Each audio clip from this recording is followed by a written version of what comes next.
good thing with sadness is that you're still connected to the things that you care about. In sadness, there's still a connection with the world that has been forsaken, really, when someone drops into cynicism or drops into just a kind of mode of like just being constantly like so clever, so sarcastic, so on point with why it can't be, what the impossibility is, what the inevitability is.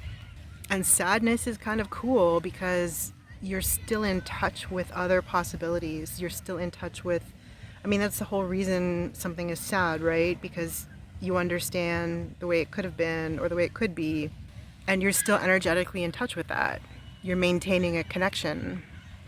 So these ladders of emotions that we encounter, there are, a few different paradigms of doing this, like making kind of like a hierarchy of emotional states, of vibrations, as it were. It's definitely rooted in reality because this is all about your degree of connection or disconnection from wider loops in the world, from the possibility of making these kinds of connections, and your ability to imagine other possibilities and act on those possibilities. In other words, to anchor in new formations of light. And this is why something like shame, or at least toxic shame, that kind of starts to spiral in on itself, is really, I would say, at the very bottom, if not just like one step above the very bottom, because it's even worse than denial, which is below cynicism, below a kind of just like sarcastic cleverness, a clever attitude about everything that can happen. And, it's not just like pushing something into the dirt, but it's like, okay, now I'm gonna put the nail in the coffin over myself instead, like at the very end, like I'm literally gonna bury myself and bury all possibilities.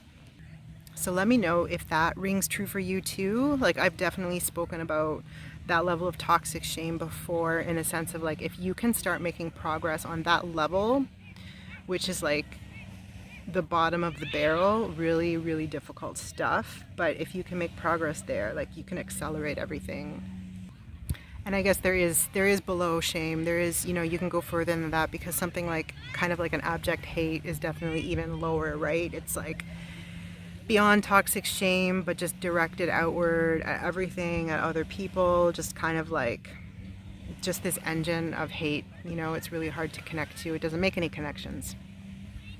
And then the opposite of this would be like joy. And I'm the last person to say that, like, I'm not usually in like a totally joyful state all the time, but I've been there. And in joy, you can make connections with everything. Everything is connected.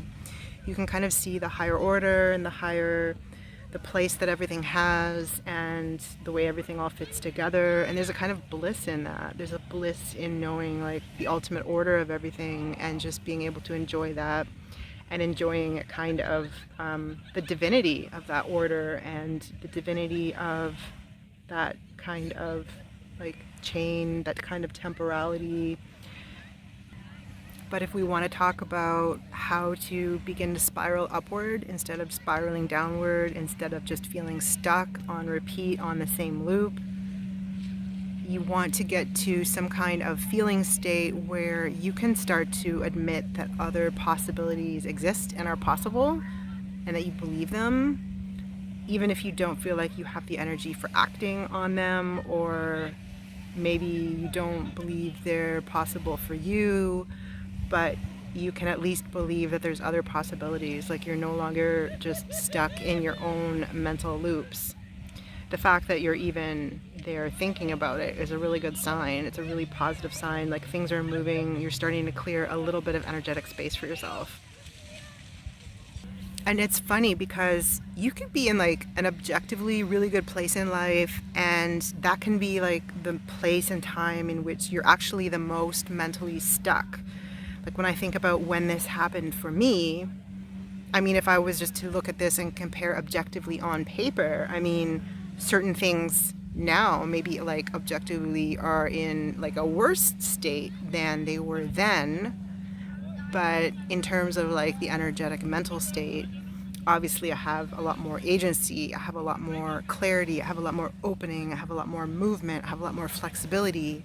So it's kind of fascinating to compare that. And when I think about the time when I was like most mentally stuck, and this goes hand in hand with in my other video, if I upload that, when, like a friend of mine said, oh, you're too smart for your own good. This was the same time. And I remember too that one of the things that helped me, again, this is going back to being able to like think of other possibilities, to admit other courses of action, to admit that like something can surprise you. There's still more that you don't know about, that you can access.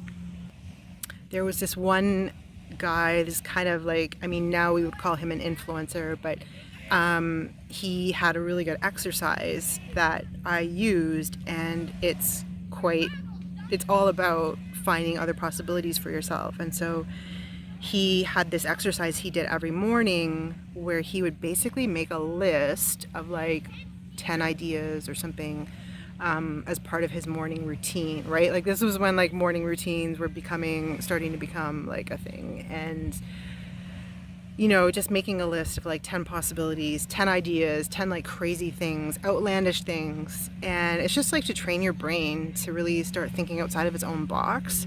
And this is like an old technique. By no means is it like, a 21st century hack. Like we trained in this in some of the programs I was in when I was like 10, 11.